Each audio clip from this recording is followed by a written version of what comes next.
Derrière chaque stand, il y a une histoire et des gens accessoirement. Dans ce podcast, je donne la parole à des artisans pour parler de leur métier, de leurs choix, de leurs souvenirs de festival et de tout ce qui compose notre métier pas comme les autres. Je pose des questions parfois indiscrètes, souvent sincères, mais toujours bienveillantes. Oyez, oyez, artisans, bienvenue sur ce podcast. Ok, bienvenue tout le monde. On se retrouve aujourd'hui avec Léa. Léa, tu vas nous présenter directement qui tu es, ce que tu fais et d'où tu viens. Bonjour à tous, je m'appelle Léa. Je viens du nord de l'île, très exactement. Léa / The Magical Pot. Je suis créatrice d'objets magiques, comme j'aime le dire. Je fais de la sculpture, je crée des personnages et des petits mondes en pâte polymère et fleurs séchées. Voilà. Ok, écoute, c'était une super présentation pour une première. C'était merveilleux. Sur quel genre de festival on peut te trouver? Est-ce qu'on peut aussi te trouver sur Internet? Alors, sur Internet, pour l'instant, non, car je procrastine à créer mon site Internet. Voilà. Ça fait que 2 ans que je me suis lancée, donc pour l'instant, je fais plutôt des médiévales et médiévales fantastiques, des marchés médiévaux. Okay. Voilà. Oui, parce que juste pour dire à tout le monde, là, on est en lendemain de Ciné Dragon.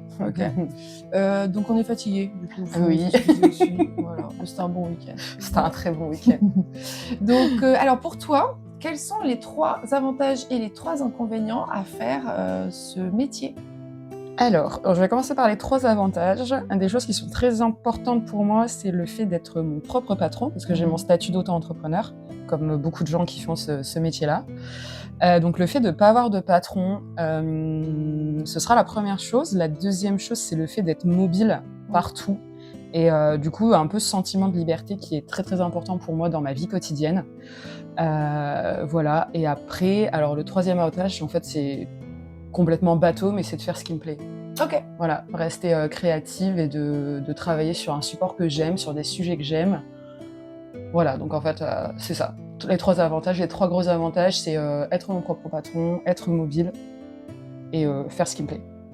J'allais dire, heureusement que tu fais ce qui te plaît. Ouais. Mais bon, ouais. On n'a pas la chance, donc je comprends, voilà. C'est un avantage. Et du coup, les 3 inconvénients? Les 3 inconvénients, travailler le week-end, parce que j'adore faire la fête, moi, le week-end, généralement. Oui, mais normalement, tu choisis tes horaires aussi. Oui, donc... c'est ça. Oui. Mais travailler, voilà. Ouais, mais travailler le week-end, genre sur des festivals. Ah, ok. Voilà. Et rater peut-être des trucs aussi. Ouais, voilà.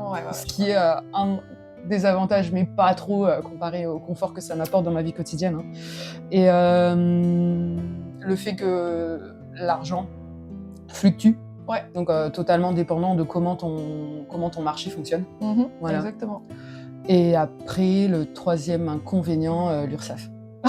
Franchement, c'est un désavantage de poids, d'espoir. Voilà. Ouais. Je pense que tout le monde sera d'accord sur ça. C'est un désavantage. Ouais, voilà. Bon, je m'en acquitte, mais c'est quand même un désavantage. Je vois ça à l'heure actuelle comme un désavantage. Ça, tu vois, c'est vrai. Un inconvénient. Ça peut être une question du jour.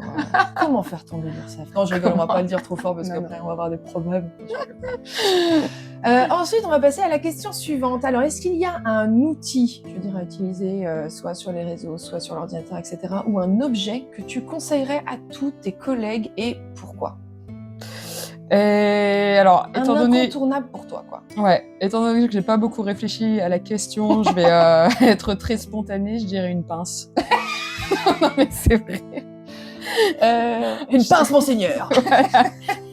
Une pince coupante, je sais pas, une pince, ça peut servir à tout.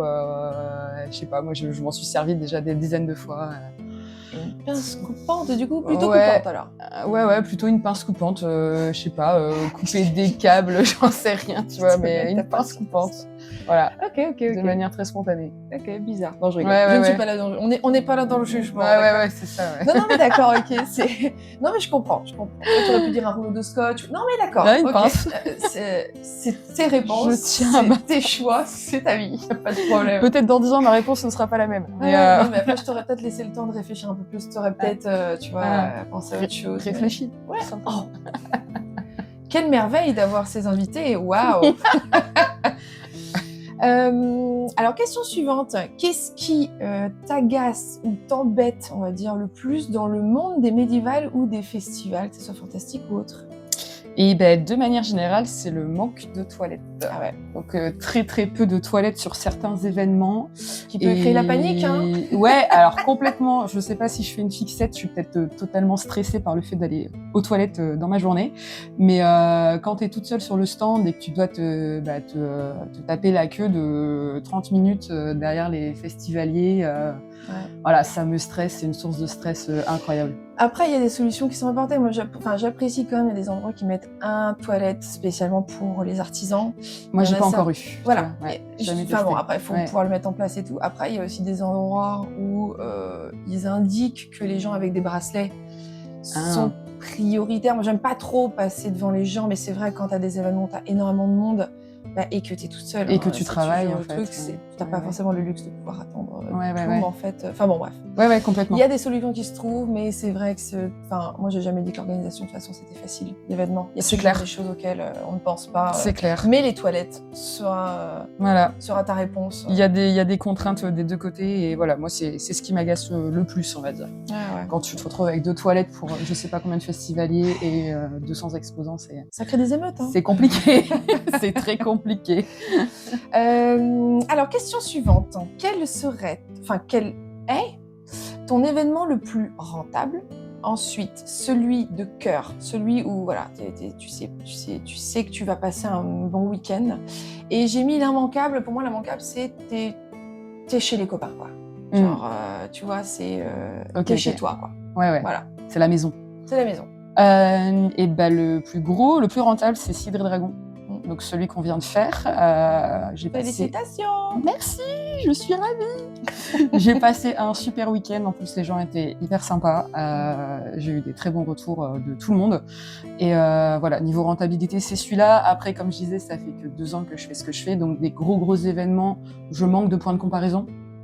Mais en tout cas, pour l'instant, c'est mon banger. Voilà. Donc Cidre et Dragon pour le plus rentable, et pour du coup l'immanquable et celui de cœur, ce sera le même, ce sera les légendaires de Mormal, qui a lieu dans l'Avesnois, dans les Hauts-de-France, et parce qu'en fait c'est juste à côté de chez moi, c'est à 1 heure de chez moi, j'ai tous les copains qui viennent me voir, que l'organisation est fantastique, que le lieu est incroyable, que l'animation est géniale, enfin voilà, c'est vraiment... Je suis tombée amoureuse, je l'ai fait en tant que festivalière pendant 3 ans avant de le faire en tant qu'artisan, et autant des 2 côtés, c'est super. Ouais, non, mais je plus sois, moi aussi, c'est mon événement de cœur chaque année. J'en ai plusieurs vraiment que j'aime beaucoup, mais les légendaires de Mormal, ça a été mon premier coup de cœur, où je reviens chaque année en me posant même pas la question, quoi. Enfin... C'est pas encore très gros en plus. Non, donc, faut pas trop parler alors. Ouais, voilà.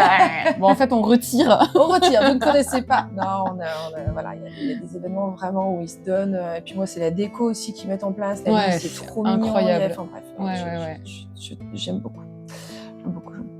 À faire. Coup, voilà.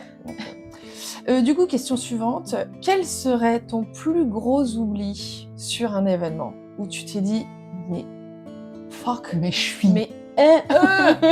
Voilà. Alors, en fait, je fais des cadres, donc je fais des cadres à accrocher, et normalement, j'ai un espèce de panneau. J'ai un panneau pour accrocher ces cadres. C'est un truc énorme en OSB qui pèse une petite 7-8 kilos, un truc comme ça. Donc c'est un truc que normalement je ne peux pas oublier. Et ben je l'ai oublié. Ce week-end? Non, pas ce week-end. J'ai changé j'ai changé de système. Du coup, je suis partie sur un truc beaucoup plus léger. Et mais voilà, juste un jour je l'ai oublié. Donc j'étais pas loin de chez moi. Donc mon chéri a fait l'aller-retour pour me l'apporter. Il est trop kiki. Voilà. Et mais voilà. Après, t'aurais fait autrement, tu te serais adapté. En général, c'est pour ça qu'on a des pinces. Voilà. Ah, des pinces, je peux revenir là-dessus? Ouais. De la corde. Ah, de la corde. En fait, de la corde. De la corde et des pinces pour couper la corde. Et une pince pour couper la corde. Voilà. Ah, je comprends. Tu vois, la corde plus. La corde, plus la corde en fait. Plus la corde. Parce que ça permet de s'adapter à beaucoup plus de situations. Ah oui, c'est ça. Et les oublis, voilà, quand t'es à même 4 heures, tu peux pas. Enfin, non, c'est mort. Ouais, t'es obligé de t'adapter, quoi. On le sait aussi. On est entre collègues merveilleux. Et en général, t'as toujours quelqu'un pour te dépanner. Grave. Quand t'as besoin de... Ouais. Moi, c'est vrai que c'est un des trucs que j'adore dans ce monde-là, c'est que voilà, on sait que on sera bien traité entre nous, tu vois. T'es toujours bien entouré. C'est une grande famille pour moi. Ça. Dès le début, tu t'y sens bien, tu te sens pas jugé. Enfin bref. Non, mais je suis tout à fait d'accord. Et puis tout le monde est là un peu pour te dépanner. Voilà. Des fois, les gens te Apparemment, proposent des trucs alors que tu leur as rien demandé. Je fais « Ah, super !» À part Ils voient pour tous juste les que t'es en consommables, tu galère. vois ce que je veux dire. Par Ouais, exemple, ouais, ça, on peut grave. pas Ouais, dépanner, voilà. mais Ça m'est jamais arrivé. Le seum-up, ça m'est pas arrivé, mais voilà, j'ai juste oublié un énorme présentoir qui fait à peu près 1m80 de haut et qui pèse 8 kilos, quoi. Ouais. Mais ça va, ça a été vite réglé. Oh bon. C'est le principal. Tout va bien. Ensuite, on va passer à l'avant-dernière question. Ou même la dernière question. Je ne sais pas, peut-être que je vais couper cette partie après. C'est ta croyance cheucheux, c'est-à-dire en fait une habitude que tu as pour attirer l'argent, pour attirer le beau temps, pour te porter en fait un peu bonheur et prospérité lors d'un événement. Tu vois, c'est un petit truc de superstition ou autre, enfin bref, ta croyance cheucheux. Et croyance cheucheux, disons que c'est plus personnel dans le sens où j'aime bien apporter un peu de la maison avec moi partout. Donc en fait, par exemple, sur mon stand, vous allez pouvoir retrouver un cadeau de mon chéri, un cadeau que ma mère m'a fait. Et en fait, j'aime bien, je pense que ça me porte chance d'avoir un peu des éléments qui viennent de chez moi et qui viennent de personnes que j'aime et voilà, qui m'entourent. Donc voilà, ça c'est ma croyance cheucheux. Et voilà, je suis... quand je les regarde, ça me met de bonne humeur, ça me fait penser qu'en plus, c'est des gens qui me soutiennent énormément dans le travail que je fais. Je sais que j'ai beaucoup de chance à ce niveau-là. Et voilà, du coup, ça, même si, par exemple, une journée va mal se passer, parce qu'il pleut, parce qu'il y a personne, parce que, voilà, c'est tout, ça arrive, et ben ça me met de bonne humeur et ça me met du mood au cœur de voir ces objets-là qui sont un peu tous... voilà, ça c'est ma croyance. Je sais pas si c'est vraiment une croyance, mais c'est mon truc cheucheux, quoi. Si, moi je pense, non, ça fait partie des croyances, c'est ton truc, et puis bon, une croyance de superstition, ça sert à réchauffer le cœur, tu vois, à rassurer, etc. Ouais, c'est ça. T'es totalement dans... Bah voilà, ça c'est ma petite croyance. On est bon, quoi. Okay, super. C'est mon petit rituel d'accrocher mes petits trucs partout sur ma tonnelle. Ouais. Voilà. Beau bordel, non, je rigole. Ah ouais, complètement. Complètement. Ok, et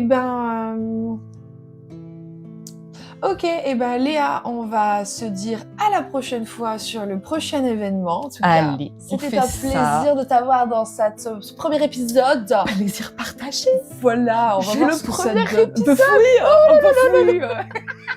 Oh my god. On va voir ce que ça donne cette histoire. Ouais, tu verras. C'est du podcast à l'arrache. Hein, et si c'est pas bien, on la refait dans 6 mois. Oui, voilà, on se recroisera.